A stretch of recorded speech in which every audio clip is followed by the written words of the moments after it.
like you can't get a good woman? Ladies, wonder why you can't keep a man?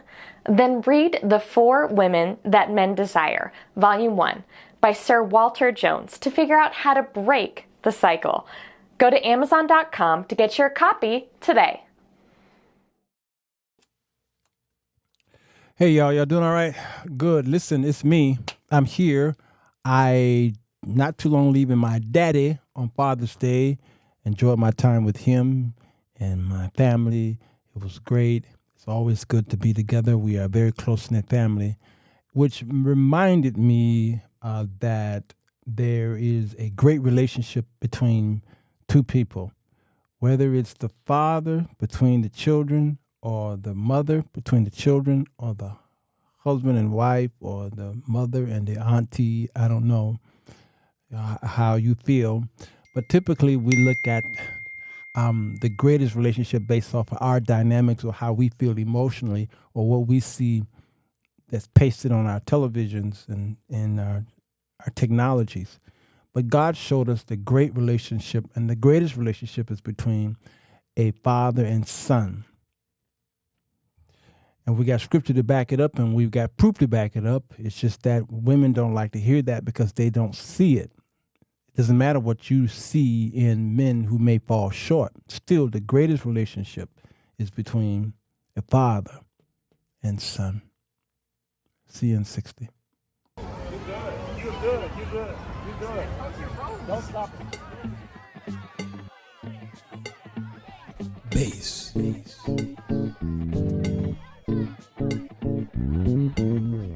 the show that will get you thinking, and where the topics are hot.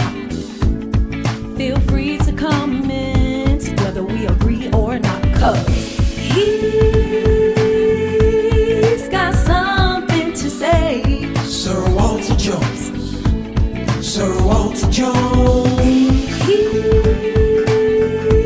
He's got something to say. Sirwalterj. Report live 7 days a week, always on time, but his time is not free. Sirwalterj, always on sleep. Latest trending topics had you jumping out your seat. He's got something to say. Come on in. The water's fine. Hello, everybody. Sirwalterj Show. I'm here. It is the Happy Father's Day, baby. Come on in. Water's fine.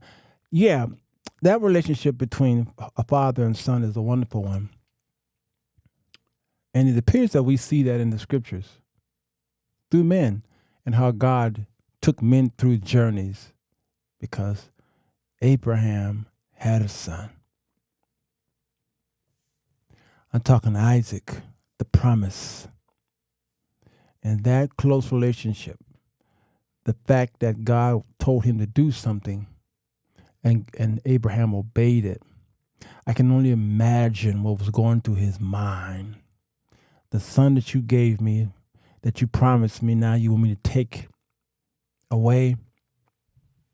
God was setting up the people through Abe, then Abraham, and then through the 12 tribes, and then through Moses, and then the Hebrew people, and then the Jewish people, okay, the Holy Land of Israel, whether it was Judah in the north, or the south that is, or whether it was Israel in the north, it doesn't matter. Whether through the 613 laws that he gave, all of that didn't matter. What mattered is that God showed his relationship with his son through everything that he did for those people and maybe to those people. He instituted all of these things to show his love for his only begotten son. The fact that he then gave his only begotten son, that whosoever believe on who his son will not perish, but have everlasting life. The greatest relationship that God has ever shown us is between a father and his son. You ever see me and my son together, you will see a great relationship, a tight relationship. Do you understand? And it is difficult, again, to express this to women because they see how slack and lackadaisy or how lazy or how we're derelict to duties in America, but y'all don't see the relationship that these men have over in the Middle East, over in maybe some of the Asian nations, over maybe in Africa somewhere. But here you see that it doesn't seem so tight. You can't go by that. You can't go by emotion. God was showing us something, and it doesn't take away your relationship, you who are women, your relationship from your daughters. It doesn't take away from your relationship, women, mothers, from their sons. Absolutely not. But that close-knitness that we see in the scriptures, as it pertains to how God dealt with fathers and sons, this is why a man wanted a male child more so than he wanted a woman child, because how in the world is he going to pass down his name? Abraham says, I have no child. He didn't say he basically was saying, if he had a daughter, he still would have had the same gripe with God. Wait a minute, I have a daughter, but I don't have a son who can carry my name. All right? And all the other sons, all of the 12 tribes, they wanted sons. Not that they didn't want daughters. It's that they needed a son to carry on the name. The name. All right? So the purpose of me doing this show is to show the tight-knitness, that's a word, with men to their sons, and also how we need to make sure that women don't steal this from us. It's bad enough we're losing so much. And now you have women of a particular group. I don't know if this is a feministic group or what. They want to now steal, this has been going on for years, want to steal fatherhood away. And this got nothing to do with transgenders of the LGBTQ plus community. This before them. I'm talking heterosexual women who are single mothers are trying to compare them with a father figure. And whenever that boy sees you single mama, whenever that boy sees you, he will never, ever see his father. You need to understand that. To the point where if you're trying to push into that young man's brain that you are his father, you are trying to raise up something that is absolutely and virtually impossible. He may be coming up in life, growing up, saying, well, my mother is my father and my mother. He'll say it out of his lips, but his action will always show that he was without a father. And whenever I meet a boy, a man, or a girl who becomes a woman, whenever I meet them, I saw something glitching here. I'm looking funny. I don't care how old they are. I can tell that they were without a father. So the woman is saying, I'm both mother and father. And I've seen Christian women say that, which tells me Christians just don't read their scriptures. It just makes no sense to me how you can say you're Christian and you don't know anything about the Bible in which you were birthed out of. So God created Adam and Eve, all right, male and female, all right, and they both had children. And trust me, again, every child who was raised by a single mother always see mom. They will never, ever see daddy in that woman. I divorced. My son was maybe 8 years old. I told my wife at the time, as we were divorcing, we had separated. I said to her, he's young and innocent, and he's used to seeing me and you in the house. Now I'm not there. I says, and she had custody, and I had visitation rights because I didn't want to fight. Because I knew I was a good dad, and I knew I could have, but I didn't want to do that. I wanted them to spend time with their moms. But I told her one day that young man is going to grow up and he's going to smell himself. And he's not going to see his mother anymore coming home to mom. He's going to be coming home to a woman who's nagging him. He was 8 years old when I told her that. I said, be careful or be ready.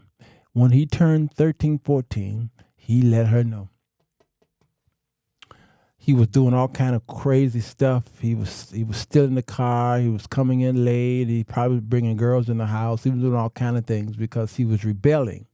All right. I lived in South Dakota. I was too far away, and I could only see him when I could. And he would come over for the summer months, but that was it. And she would call me. She began to call me. I can't do nothing with him. I can't. He's doing this. He's doing that. And I would say, put him on the phone. And I said, finally, why aren't you shipping him here to live with me? It is time. She finally was like, oh, thank God. Because I didn't know how to tell you. I said, well, he should have been with me. I'm not saying I should have taken him away from you when he was 8, but he should have been with me so he could start seeing things, how a man should act, how a man should talk to a woman, how a man should. And he came and lived with me, and he began to see how I interacted. I took him to the suit stores and showed him how to shine and buff his shoes, and showed him how to buy suits and get tailored. And when he take his suits off, don't throw it on the ground, and put them on the right hanger, not no wire hanger. I showed him how to take it to the cleaners and get it pressed and all these. I showed him how to tie his tie. I showed him how to write out checks. I get him a bank account, and I taught him how to drive. He tore up my car, but it doesn't matter. I taught him how to drive. I taught him how to do his hair. I taught him everything. Here's the thing. A woman could have taught him those things. His mother could have taught him those things. But he will be seeing his mother teach him those things. He will always see his mother teaching him things that his father should be teaching him. You understand what I'm saying?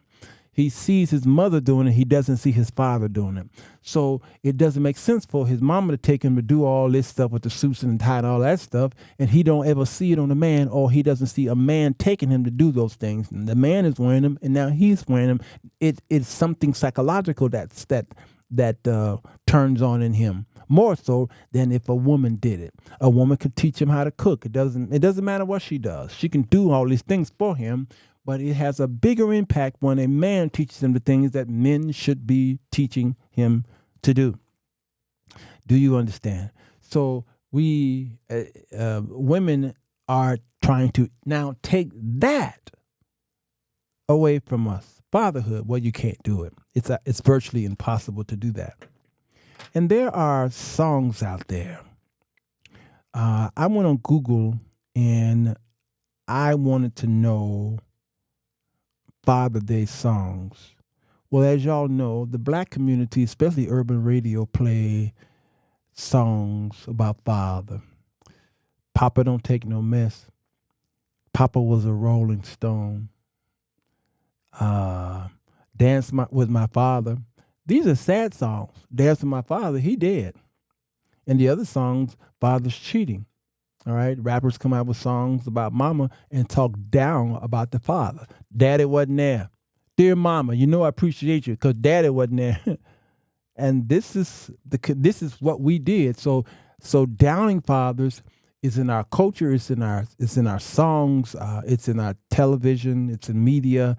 It's really a shame, and it's in our statistics. All right. And so when I went on Google, I saw today.com. And I typed in Father's Day songs, and I saw a few on the list.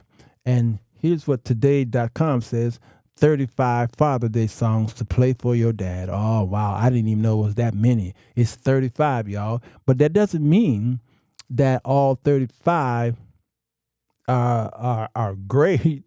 Well, it says play them. But Dance with My Father is a great song. But again, the father's not with them anymore. Then I typed in, what about Mother's Day? And how many songs pop up? 58 of them suckers. 58. And so, yes, for some reason, we got more songs for women, mothers, than we do for the fathers. When you go out to eat on Mother's Day, you can't find no restaurant, and the traffic is horrible. But on Father's Day, it wasn't that bad of traffic today, and restaurants were no line, no waiting. That is our culture today. even to the point where we unfortunately even doing our weddings wrong because we have downplayed the man, the groom. All right. In American society, it is the when the bride marches in, walk in, and she don't even come all the way in. She's at the door, and everybody got to stand up. The organ pipes, and everybody's going crazy over the bride. When the groom walks in, nobody does nothing. They just sitting there and just waiting on him to walk in with the groomsmen or the best men. Makes no sense. But when it comes to what is going to happen to us spiritually as well as naturally, it's not about the bride. It's about the groom. The bridegroom comes. Do you understand? And Jesus is the groom. We are the bride. And cracking the sky, he's coming and make a big. I mean, it's a big thing. All right. And the Asians got it right. The Indians got it right. He comes in on a horse. It's all about that groom. In America, it's about the bride. So it is structural decay in what was happening with fathers.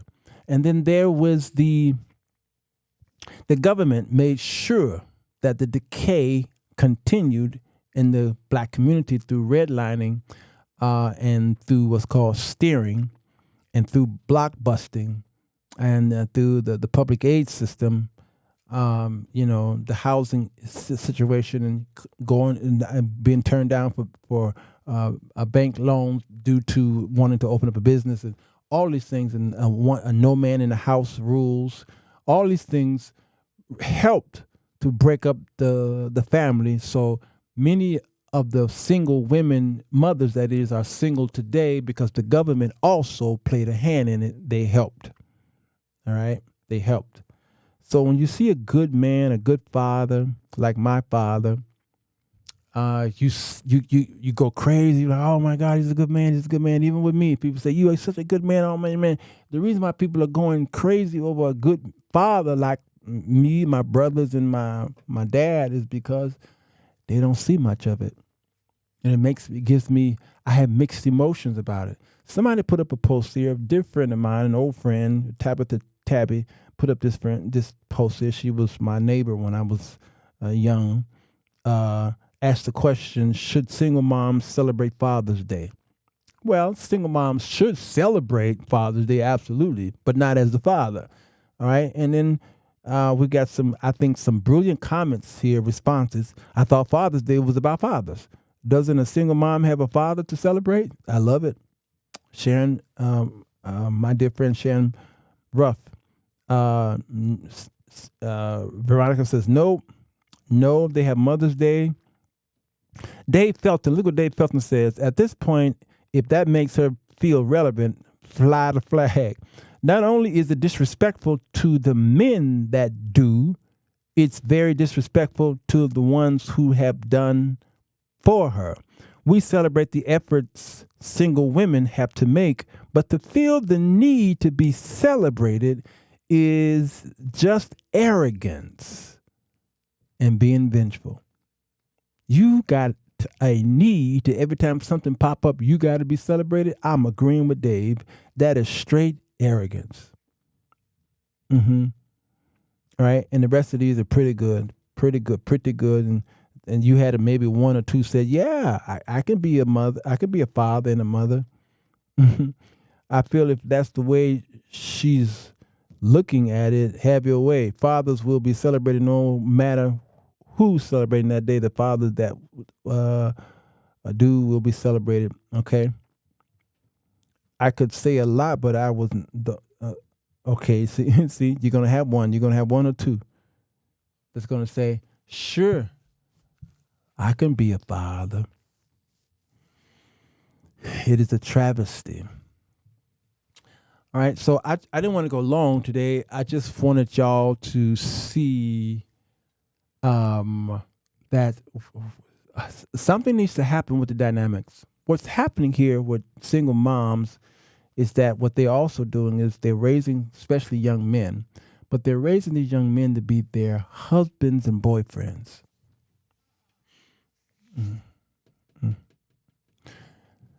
These young ladies are raising their sons to be their boyfriends. Notice how they dress these boys. Notice how they allow the boys to do and say whatever. How they allow the boys to give in to the culture, even if it's an LGBT culture, even if it's a transgender culture. Let the boy do whatever. He said he wanted to be a girl, then put him a dress on. Help him out. Help him do whatever he want to do.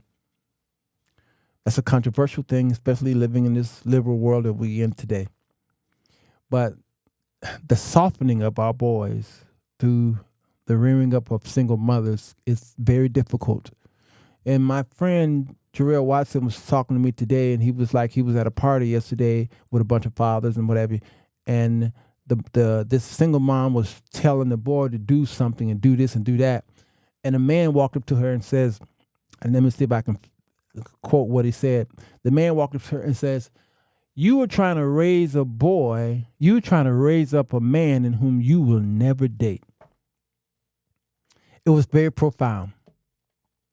Single mothers, many of them, are trying to raise up a boy to a man in whom she will never date or marry.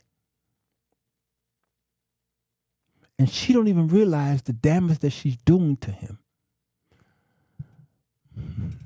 My daughter and I had a big fight over the naming of my grandson, Amir.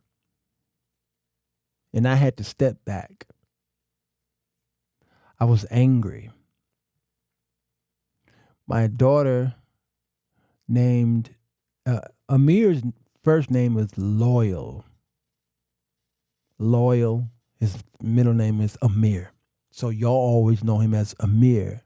You might have heard me slip up and say Loyal because I hated the name. Because I said to my daughter, you are giving this young man a name that's going to hurt him. You're giving him a name based off of what you want your man to be, loyal. She says, I'm not doing it. No, I'm not. I says, okay. Maybe you don't know you're doing that. Maybe you don't know. You don't realize you're doing that. But my name was W-A-R-D. It was on the birth certificate, Ward. My mother named me Ward. Why? Because she was in love with a white man on television, Ward Cleaver. I told her the story. And I said, my grandmother, thank God she had the wisdom to she went in that hospital, saw my name, and she immediately had my name changed to Walter. And I thank God for it because her brother at the time, name was Walter, and I became almost everything Walter was. Almost everything I am today, Walter was. But she made sure that she didn't want my mother to give me that name because she says, what kind of future is Ward going to have, a black man living in this community, a boy that is been called Ward? There are no Wards. African Americans or black, we weren't African Americans then, we were still Negro. There are no Negroes named Ward in Chicago. Now y'all do the Google search, maybe you'll find some. But at that time, no. And so she saved my future, or you all been calling me Ward today. Well, y'all would have been used to it like Barack Obama. We're like, saying President Obama sounds crazy. But guess what? Now, it sounds so natural, don't it? President Obama. It just rolled off our tongues, okay? So my daughter and I, we made up since then. I was livid with her. I was so upset. Then the Lord had to deal with me on that one. Don't worry, son. Leave her alone. Let her do what that is not your child. That's her child. It is in your lineage. That is your grandchild. But she has authority over that child before you do. Let her raise up her. Don't worry. And then her second one became Charles. Well, now we got two royal names, Walter and Charles. I'm good now. But loyal Amir. So I still call him Amir. I don't call him loyal. I call him Amir. Amir. All right. Now, he recognized loyal when his mom or his father calls him that. He peps up. But when I call his name, it's Amir, and he peps up. He hears his grandfather call him by his middle name. So yes, he's going to go through life with 2 names, because he does. He's got 2 or 3 names. His last name is Bates. I'm always call him Amir. I have every right to do that. So we're good now, because every now and then I'll slip up and call him lawyer because I heard her call it, and then it's just natural for me to just say lawyer. Then I'll say, I call him lawyer. No. I don't want him to be loyal to you. I want him to be loyal to God, but don't call him that. Don't call him that, because I kept saying he's going to get older. And, then I had to think about, as he gets older, there are other children, and I did my research, and I saw that other children's name was Loyal. You got a couple of adults named Loyal, and young adults, as he grow into the system, then by that time, their Loyal's name will be regular, almost. So I needed the Lord to minister to me. All right, minister to me. That was the only gripe I had with my daughter. And this is my transparent moment, and we laugh about it right now, but that was the moment we had. It was bad. It lasted all week. It was bad. It was bad. I didn't want to talk to my daughter, and she knew that, and she was walking around here moping because she knew that she upsetted me, and she didn't know how to. She'd play with me, and I'd be like, whatever. My children, if they know that I'm upset with them, which is rare, it bothers them. It bothers them because of our relationship. It bothers them. So I try to make their days, I try to let them know, we're good. Today, I reached out to my son before he reached out to me for Father's Day. And I said, Happy Father's Day to you. You are an amazing father and son. Because he's a father now. And he was like, oh, Dad, Pops, I love you, and he got emotional. Sometimes you got to save your children.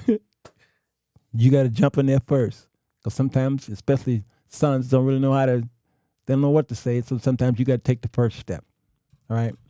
For those of you who may be in the comment section, you're typing, this is a pre-recorded. And so if you haven't seen me say anything to you bunkers who are commenting on here, I recorded this earlier. And at the time that y'all watching this right now, if you're watching it on a Sunday night, I don't have this on. I might be in my pajamas watching y'all. I might have my smoking coat or my pea coat on, sitting there, I don't know, drinking some type of soft beverage, watching it with you all. Okay. I want to only go maybe 30 minutes or less because a movie is getting ready to play. It's called Guess Who's Coming to Dinner. If you're watching this on a Monday or Tuesday, then go to patreon.com, all right, and watch the movie if you haven't seen it. I didn't play the whole movie. I only played the important scenes there when I wanted to get close to the scene where the father is talking to the son. And it is Sidney Poitier and his father. It is a gripping scene. It's one of the most gripping scenes in American media as it pertains to a black man, a black father and a black son. All right? So go there on Patreon. It drops at 8 p.m. Central Standard Time. So I can't do it automatically. It's already time to go. 8 p.m., 9 p.m. Eastern Standard Time. Watch it with me and listen to my commentary on that. Meanwhile, happy Father's Day to many of you fathers out there. I need you to know this. Some of you are not fathers. I bumped into a few men who are my age or a little younger or older who never reared a child. But the Apostle Paul didn't have children that we know of. He wasn't even married. If he was, he wasn't anymore by the time he wrote his letter to the Corinthian church. He was a Pharisee, which was unusual for him not to be married. But because he says in 1 Corinthians chapter 7 that he would that you be like me, single. But if you can't, sustain yourself, that is not obtain, sustain yourself. Abstain, not sustain. It's the same thing in a sense. Abstain, then it's better to marry than to burn.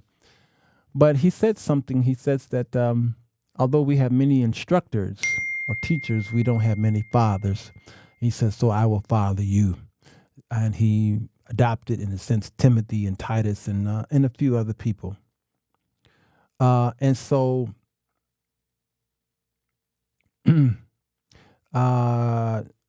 so you men who are not fathers, somebody's watching you. How you walk, how you talk, how you dress, how you address the ladies, and how you comment on a social media program. They're watching you, and you have fathered some, and you probably don't even know that you're even doing that. All right? So I'm saying happy Father's Day to you men who didn't have children coming out of your loins, but there are young men out there who are calling you pops. Congratulations, man. You actually helped society. I have 2 children that came out of my loins, but I have adopted 3 other children, and they call me pops. And they are not my stepchildren, they are my children, and I treat them as thus. And I give them money, I travel, I take them to colleges, and I buy books. I do whatever I do for my children, I do for them. We too have been adopted into this family. We have been, there was a tree. There's a wild olive tree. There's the branches, that is. The tree, the tree is wild too. But anyway, so the branches have been cut off, right? And then there's a sowing in that happens, and we are joint heirs with Christ. We are children of adoption, and he calls us sons, all right? Daughters as well, but the scripture says sons. And so we're in this adopted family, and guess what? We have all the rights and privileges that was given to the children that God says is my firstborn, right? So that first fruit, Jesus died, and so we died with him, even though the gospel went to the Jews first and then to us. Well, now it doesn't matter that order. The first shall be last, and the last shall be first. And we have made the Jews very jealous, all right? But God said, I will not forget them. You understand? So we have all of the rights and privileges as his firstborn, which was the children of Israel. Congratulations. Welcome to the family. If you just joined and you want to know God and now you know him, congratulations. Come on in. And now you can, and everything in here is yours. It's like that movie Trading Places with Eddie Murphy. Those 2 old men who was rich was gambling on him for $1. He's like, they brought him in and said, okay, this is yours. He's like, this is mine? Yes. He's stealing stuff. He's taking. They were like, it's all yours. You don't got to take it. It's yours. You mean tell me this is mine too? Yeah. And that's yours too. It belongs to you. Whatever you want is yours. All right, y'all. I love y'all. Take care of yourselves and one another. Happy Father's Day again to all of you all. Stay warm. Stay cool because it's in the 90s today. It's going to be in the 90s all week long. So be sure and drink plenty of water. My kidney is fine. I meant to mention it yesterday, so those of you who are concerned, please forgive me. I saw comments, but I forgot to tell you all. I went to the doctor 2 months ago. They saw something on my kidney. I had to do more blood work, and it came back okay. Not perfect, but okay. I need to drink more liquids, all right? I thought I was drinking more liquids, but evidently I'm not drinking enough, so I got to add more to it. So I've got to get a container, what have you, and just walk around with it. Like one of them bags. I got to carry one of them bags. All right. I ride my bike a lot, and that inspires me to drink more water. So I've got to add on to that. All right, you all. Take care of yourselves and one another. Bye-bye. Go to Patreon. Watch the movie. Bye-bye.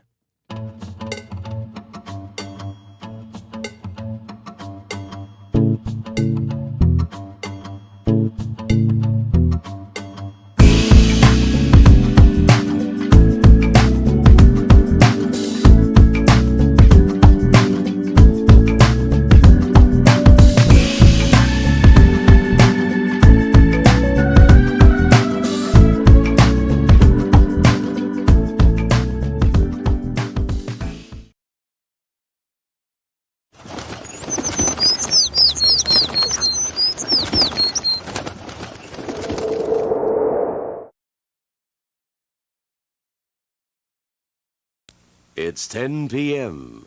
Do you know where your children are?